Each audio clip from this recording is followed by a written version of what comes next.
of the many reasons the US government doesn't want to have a really big inflation is that foreigners might stop using dollars. And since foreigners using dollars gives us an interest-free loan, we'd rather have them stop doing that. And it also gives us some status, just as the Byzantines got some status from the fact that the numisma was the sort of a world currency at the time.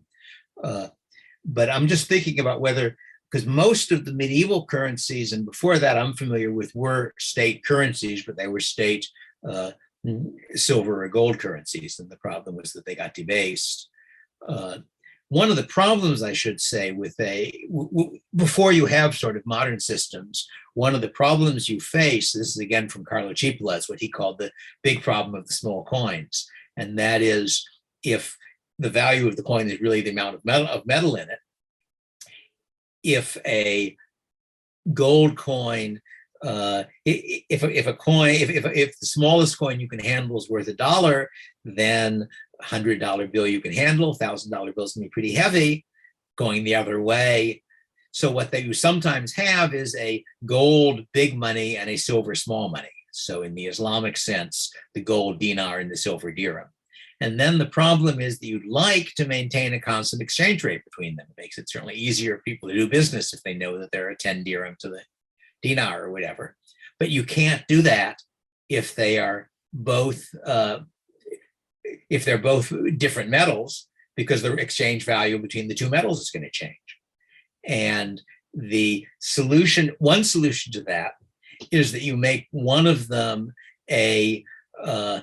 I don't know what the technical term is, that basically a coin whose value exists only because it's exchangeable for the other. So that you say, we will issue dirham, we will guarantee if you bring us 10 dirham, we'll give you a dinar. And if you bring us a dinar, we'll give you 10 dirham. And that way, the supply of dirham expands or contracts however amount is necessary to keep the exchange rate at 10 to 1. The problem with that is that if in fact the silver in a dirham is only worth a 20th of a dinar, then it will pay people to buy silver and mint dirham, take it to us, get a dinar for it, trade that for silver to make 20 dirham and go on forever. So in order to maintain that, you really need to have a way of preventing counterfeiting.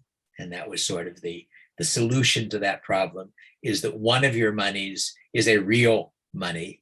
The other is like our paper dollars. It's money that's worth something only because somebody, which could be a private issuer, says so, but that only works to keep other people from issuing it. Head on over to GoldSilverBitcoin.com, where we have a store where we're selling precious metals. If you have Bitcoin, you can send those to us. We'll send you gold and or silver, whatever you're choosing.